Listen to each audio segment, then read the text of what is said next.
بسم اللہ الرحمن الرحیم۔ السلام علیکم ناظرین، آپ دیکھ رہے ہیں کلیم کا اسرانی۔ ناظرین، آج کی ویڈیو میں رسول اللہ صلی اللہ علیہ وآلہ وسلم کی غزوہ تبوک سے واپسی کا ایمان افروز منظر بیان کیا جا رہا ہے۔ صحیح بخاری میں حضرت جابر سے روایت ہے کہ غزوہ تبوک سے واپسی کے موقع پر جب ہم مدینہ طیبہ کے قریب پہنچ گئے تو سرور عالم صلی اللہ علیہ وسلم نے فرمایا کہ مدینہ میں ایسے لوگ بھی ہیں جو اس سفر میں ہمارے ساتھ شریک نہ تھے، لیکن وہ ثواب میں ہمارے ساتھ شریک ہیں۔ عرض کی گئی کیا وہ لوگ مدینہ میں تھے؟ فرمایا کہ وہ لوگ مدینہ میں تھے۔ انہوں نے جہاد پر جانے کی بڑی کوشش کی، لیکن غربت و ناداری کے باعث وہ اس سفر پر روانہ نہ ہو سکے۔ حضرت امام احمد اور امام بخاری جابر، حضرت انس، حضرت ابو قتادہ سے روایت کرتے ہیں، انہوں نے فرمایا کہ جب ہم غزوہ تبوک سے واپسی کے موقع پر مدینہ طیبہ کے قریب پہنچ گئے، ہمیں اس کی عمارتیں نظر آنے لگیں تو حضور صلی اللہ علیہ وسلم نے اس شہر یعنی مدینہ کی طرف اشارہ کر کے فرمایا، یہ پاکیزہ شہر ہے، میرے رب نے مجھے یہاں بسایا ہے۔ یہ شہر اپنے باشندوں سے خبث کو اس طرح دور کرتا ہے جس طرح بھٹی لوہے کے زنگ کو دور کرتی ہے۔ حضور صلی اللہ علیہ وسلم کی نظر جب کوہ احد پر پڑی تو فرمایا، یہ احد پہاڑ ہے، وہ ہم سے محبت کرتا ہے، ہم اس سے محبت کرتے ہیں۔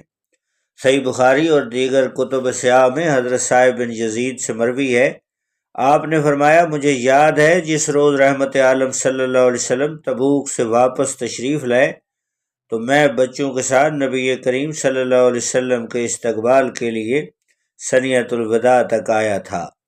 جب نبی اکرم صلی اللہ علیہ وسلم نے شہر مدینہ میں قدم رنجہ فرمایا تو مدینہ کی عورتیں، بچے اور بچیاں اشعار گاتے ہوئے حضور کا استقبال کرنے کے لیے نکل آئی تھیں، اور دوسری پردہ دار خواتین اپنے مکانوں کی چھتوں پر اکٹھی ہو گئیں۔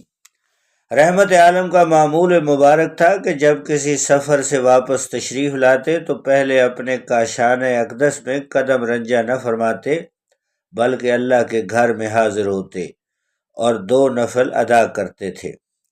اس دفعہ بھی حضور صلی اللہ علیہ وسلم کئی ماہ مدینہ طیبہ سے باہر گزارنے کے بعد تشریف لائے تھے۔ حضور صلی اللہ علیہ وسلم حسب معمول پہلے اللہ جل مجدہ کے گھر میں حاضر ہوئے اور 2 رکعت نفل ادا کیے۔ جب حضور نفل پڑھنے سے فارغ ہوئے تو حضور علیہ السلام کے چچا حضرت عباس حاضر ہوئے۔ عرض کی، یا رسول اللہ، میں نے حضور کی مدح میں ایک قصیدہ لکھا ہے، اجازت ہو تو پیش کروں؟ آپ نے فرمایا، اللہ تعالیٰ تمہارے منہ کو سلامت رکھے، سناؤ۔ آپ نے ایک عظیم و شان قصیدہ اس محفل میں پڑھ کر سنایا جس کی صدارت صدر بزم کائنات محمد رسول اللہ صلی اللہ علیہ وسلم فرما رہے تھے، جس کے سامعین صحابہ اکرام کی نوری جماعت تھی، اور اس جلسے کا انعقاد مسجد نبوی کے پاکیزہ صحن میں ہوا۔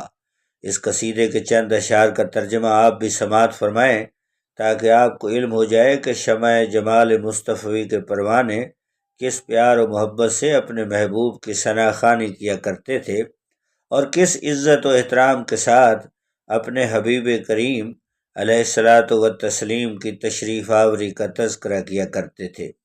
ترجمہ: اے اللہ کے محبوب، جب آپ کی ولادت باسعادت ہوئی تو ساری زمین کا چپا چپا روشن ہو گیا اور آسمان کے کنارے بھی آپ کے نور سے جگمگانے لگے، اور ہم آپ کی اس ضیاء و نور میں ہدایت کے رستوں کو طے کر رہے ہیں۔ آپ ابراہیم خلیل اللہ کے لیے بھڑکائی ہوئی آگ میں تشریف لے گئے۔ حضرت ابراہیم کی صلب یعنی پشت میں آپ کا نور تھا، آگ کی کیا مجال تھی کہ ان کو جلا سکے۔ سبحان اللہ۔ ناظرین، یہ تھی آج کی ویڈیو۔